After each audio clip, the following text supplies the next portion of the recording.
What's up, fam? My name is B-Walk and welcome back to Cop Your Coin, where I show you how to cop your coin in the fastest growing market in world history.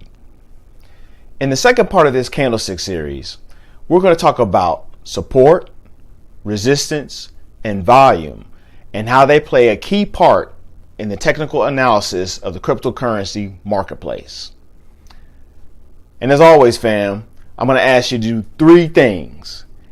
Hit that subscribe button, hit that like button, and hit that alert button so that you know when fresh content is out from Cop Your Coin. Let's build.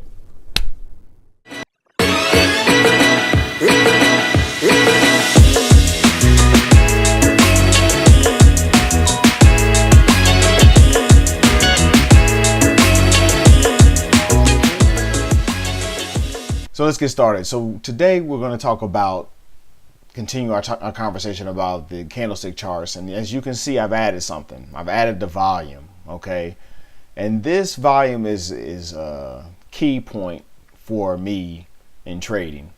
The reason being is, again, kind of similar to what I told you about bulls and bears. It kind of gives you an indicator of the volume, of the vigorousness of the bulls or the bears. As you can see, you got red lines for when the bears are pretty much the ones in control. As you see, a corresponding candle is red on the top of here. This is Bitcoin, US dollar in the daily chart. And then at the same token, right beside it, you see a bullish candle. And you see that volume right there. But notice, going into this, the bullish candle, the bulls were in control right here. And going into that, and that volume was strong for the bulls, right? But that volume for the bears was even stronger. Now, it didn't turn immediately. I want you to see that. It kept going up a little higher. But it started to the point that if that was a point where if you had been in here, if you'd got in at this point, this would be a point where you start to say, I'm going to take some money off the table. I probably would have. I wasn't in this play particular, but that would have been a signal to me. Now, you see, you're not going to get everything. It went up a little higher, like, well, that's fine. But I'd rather get my money there than ride it all the way back down to here. And I'm sure there's a lot of people who did do that. But again, like I said, volume is instrumental because it gives you another piece of the picture. So you can look at these charts. Again, like I said, a candlestick in a vacuum doesn't mean a whole lot, but in a trend it means much more. And then when you see a pattern forming, that's even better, right? But then you add the volume to it, that's even more pattern. That's even more of an indication of where you think the market should go or where it might be going, and gives you an edge again in this market. The other piece I want to talk to you about is what we call supports and resistances. Okay, so just to keep it fairly simple, I'm gonna give you an example of supports and resistances, and then we're gonna work backwards from there. So let me do this. Let me take a look at a chart. This is Ethereum versus the dollar. Okay, the Ethereum dollar pair, and kind of gives you an idea of kind of what we talk about when we say support and resistance. Okay, so this is a better example for support. Actually, as you see, it's coming down here. You have Ethereum. It's coming down here, and these lines, these blue lines are lines that I drew. They're just previous points where I saw earlier in the chart that it hit. There were ceiling points. So what typically happens in markets is a ceiling becomes a floor and a floor becomes a ceiling. What do I mean? Okay, so I'm going to explain it right here. So right here you have you have the currency Ethereum falling, and it gets to this point right here. And notice that the bulls are starting to get a little lively. The bears, they're still pushing. They're still pushing because notice that wick goes all the way down here to that purple line. However, the bulls start to step in. Why do they do that? Because they remember this. They remember this point back here. Well, actually, it's a chart I can show you back there. But basically, it was a ceiling for them at one point. And so they remember that point. There's a regret there that they said, I wish if it ever gets closer there, I'm going to buy. And that's basically what they start to do. So as it gets close to that point, they remember, I remember bouncing that before. I'm going to step in and buy here. I wish I'd have bought here when it was up here. So that's what they do. And then you see it becomes a battling point. Now this actually breaks down, and then the bears ultimately win the day on that, and it falls down, falls through that. So this was what was a support or a floor has now become is now been broken down, and it will be in the future a ceiling. What I mean by that, okay, so the next one will give you the perfect example. So this purple line I drew here, I was noticing this was falling again, broke through that line fairly quickly. Again, this is a daily chart, so it didn't take a lot of days, maybe in a week.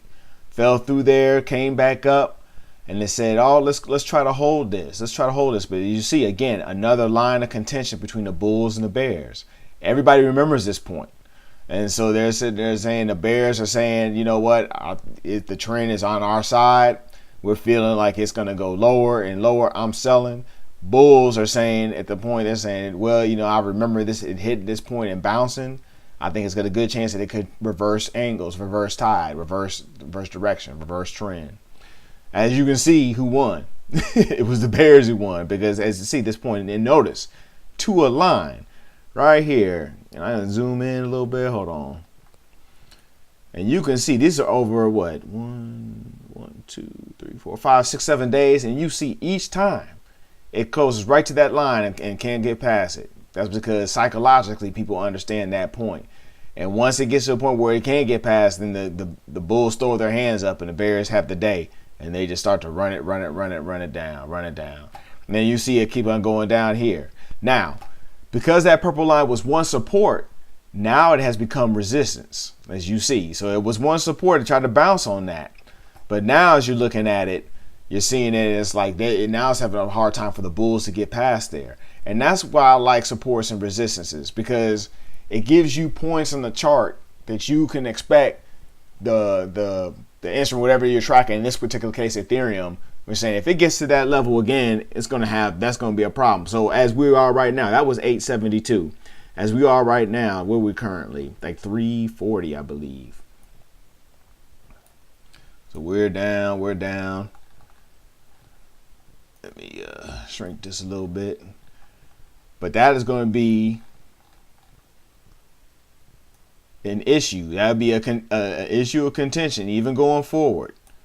And you'll see, because when we come back, and we will come back to that, it's going to be a point to get there and actually hold that level, because the bears and the bulls will remember that.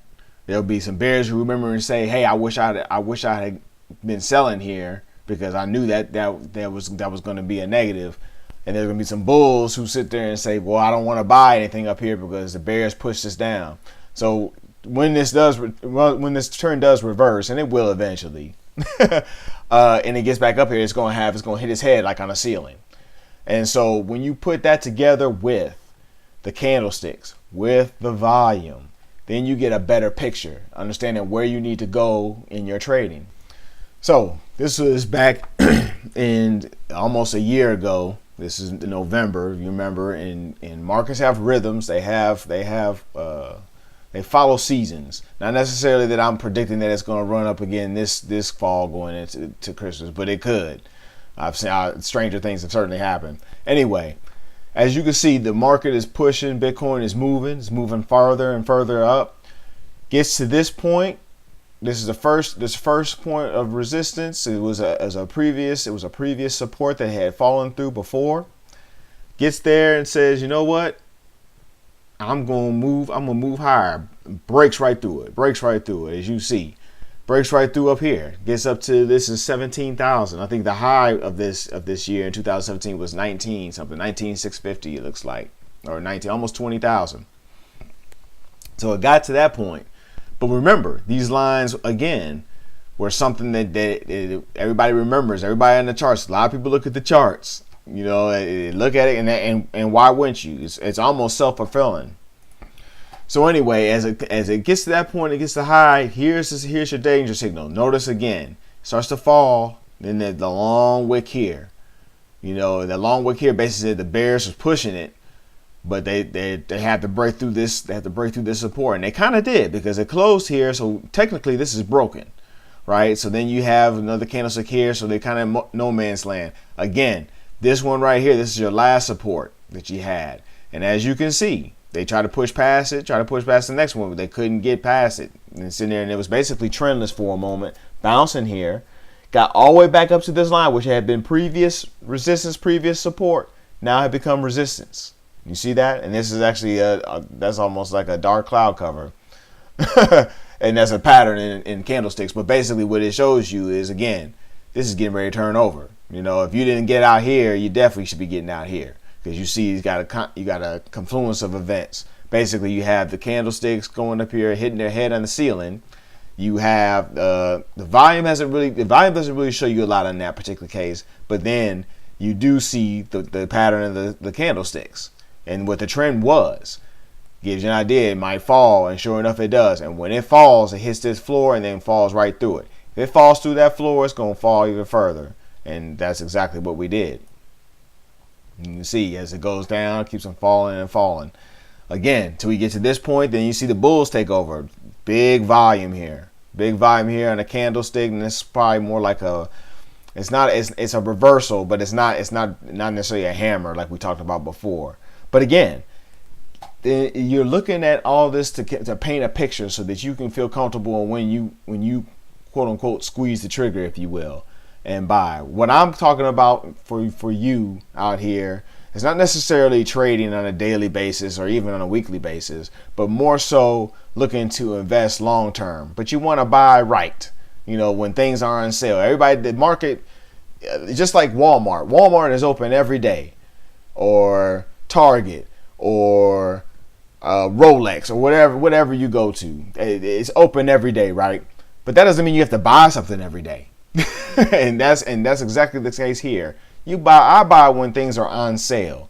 And right now, to be quite honest with you, they're on sale now. A lot of the market is certainly under pressure. It has been, for the last couple of months. I'm waiting for it to hit certain levels. I'm buying. I'm adding to my positions. That's what a savvy trader does. You're not to be manipulated by your emotions. We got it, and that's the idea of this. Not to be manipulated by greed, thinking like it's gonna trees don't grow to the moon, right? At the same time, not manipulated by fear. The whole saying is, when there's blood in the streets, buy real estate. And when there's blood in the streets, that's when you're picking up stocks. Warren Buffett famously looking for discounts, looking for opportunities when a company or entity in this particular case is undervalued. So this is kind of like the technical analysis piece. The last part I want to talk to you about is the moving averages. And let's look at the moving average. Okay, so I have on my chart 200-day moving average, the 100-day moving average, and the 50-day moving average. What is that? It's a calculation of the last, for example, 200 days, the last 200 days, what that line looks like. This is the 200-day. Why I use that is it gives me a long-term approach. Again, another piece of information, a nugget that gives me an idea of when the price action crosses that line to the downside, it becomes problematic. As you can see, it crossed that line to the downside, and then there we were trying to battle that. And looks like we crossed back up, got it a second, but then we still had to deal with the 150-day. Now, you don't necessarily need all of these. You can keep one, the 200-day, or you can keep the 50. Just know that whatever one you use, that's going to be the one that's going to inform your decision. So a 50-day is going to be a shorter time frame, right? Obviously, versus 100 or 200 days. So when it crosses a 50-day, that means it's 50 days. That's a bullish sign. Crosses it back up. You're like, okay, but it could very easily fall back down. 200-day is a little bit stronger, because it crossing the 200-day up or down, that's usually a pretty solid move, and you'll see that bear out in the charts typically. But again, like I said, I have these on mine, and by no means you have to use all of this, but these are just things that give me insight so that I can start to put a picture to the market and understand what's going on, because I like to be informed when I make my decisions. And like I said, I don't like to make decisions based on emotion. Neither should you. Okay, in the next part of the video, we're going to talk about putting it all together with the candlesticks, the volume, the support and resistance, the moving averages, and what does it all mean, and how do you actually go out here and use that information to make a decision. Okay, question of the day: does this seem like a whole lot?